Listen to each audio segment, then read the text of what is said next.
Many years ago, when magic still existed in the world, various magical creatures coexisted with humans, maintaining harmonious relationships among themselves. These included elves, trolls, wizards, dragons, and many other diverse and interesting beings that we will encounter in the course of this story. However, centuries ago, there was a prophecy foretelling the coming of ominous magical beings seeking to invade this world and destroy all living things. They were followers of death, led by an ancient entity known by various names: Death, Fear, Devil, and so on. During this period, he was called Daggeron. The prophecy foretold that when Daggeron entered the realm of magic, he would bring endless suffering, as every move he made brought nothing but destruction and death. Every part of the land he stepped on was subjugated, poisoned by his presence.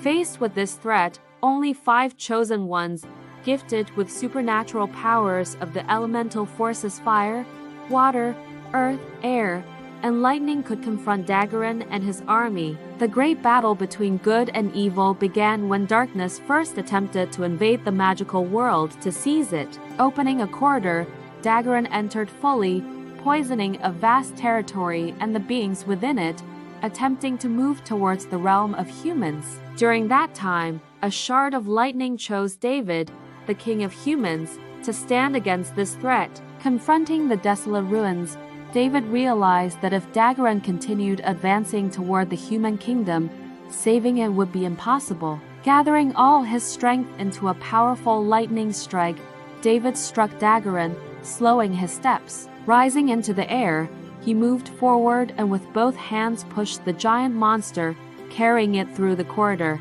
At the moment when Daggeron fully manifested in the world of evil, David, with maximum force, struck the corridor and sacrificed himself, closing the entrance and stopping the evil. The lightning shard was considered lost, and everyone believed that if Daggeron were to attempt to enter this world again, it would be impossible to fight him. Much time passed, centuries passed. The land once called sacred for its strong connection with nature was no longer the same. After Daggeron, these lands became known as the Dead Lands. This vast territory underwent a complete transformation, and the spirits of all beings dwelling there became poisoned and malevolent. From time to time, they would attack the kingdoms, causing immense damage to them all. In the world of magic, there were 4 kingdoms: the human kingdom, the kingdom of elves, trolls, and dwarves. To resist the constant attacks, powerful wizards from each kingdom joined forces,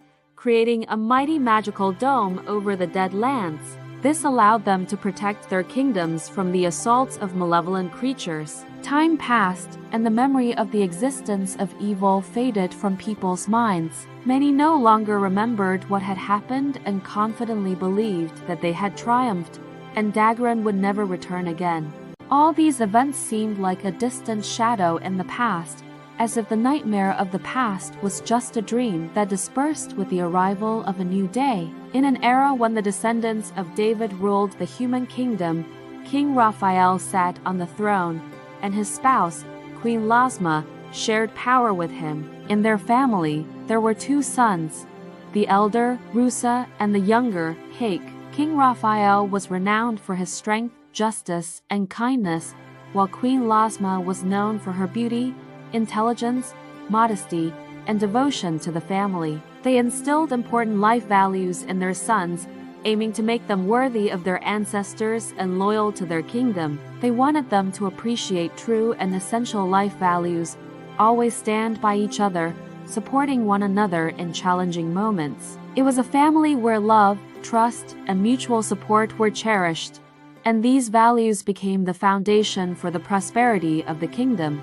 King Raphael often went into battles against monsters attacking the kingdoms from the Dead Lands and always returned victorious. His sons were proud of him and aspired to grow as strong and powerful as their father. They trained diligently, constantly honing their combat skills, and looked up to their father as an inspiration. In the kingdom, there also lived a magical elf who differed from others. She resembled a tree, with roots that extended deep into the ground, while above the waist, she was exquisite, capturing the attention of everyone around. This elf, named Electra, possessed an extraordinary supernatural ability. Thanks to her roots, she could sense the emotions and future joys or sorrows that awaited the kingdom in the near future. Electra expressed these feelings through her magical singing, performing an appropriate joyful or melancholic melody. When the moment of the king's return after a battle arrived,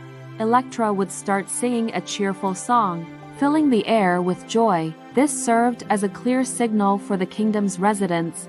The king was returning home as a victor. With her unique gift and exceptional music, Electra became an integral part of the kingdom's life, bringing not only omens but also hope for a bright future. The bond between King Raphael's sons, Rusa and Hayk, was unbreakable. They truly did everything together. Together, the two of them always went to the magical dome, which was located very close to the Dead Lands. While gazing at the evil beyond, they promised each other that when the time came, they would stand back to back against the darkness. The intertwining of their promises created an invisible thread connecting their souls. As time passed and the brothers grew older, their interests and preferences evolved. Hayk delved deeper into military service, dedicating himself to the defense of the kingdom.